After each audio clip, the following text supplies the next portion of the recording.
Jeg vil gerne have, at du går tilbage til tiden lige før hændelsen. Hvor er du henne?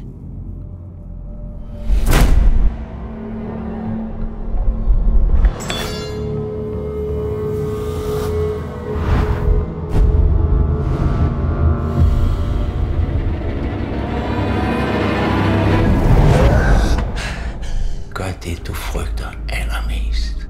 Og du kan være sikker på, at frygten dør. Jeg ved ikke, hvad det betyder. Det kommer du til.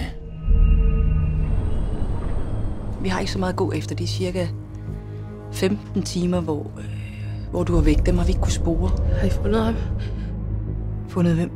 Føler du, at du på et eller andet plan måske kunne have tiltro i det? Jeg tror, jeg er ved at blive sindssyg.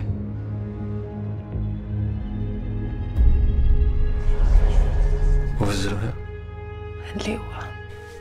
Han er ikke færdig med mig. Jeg er nødt til at finde ham. Og gøre hvad?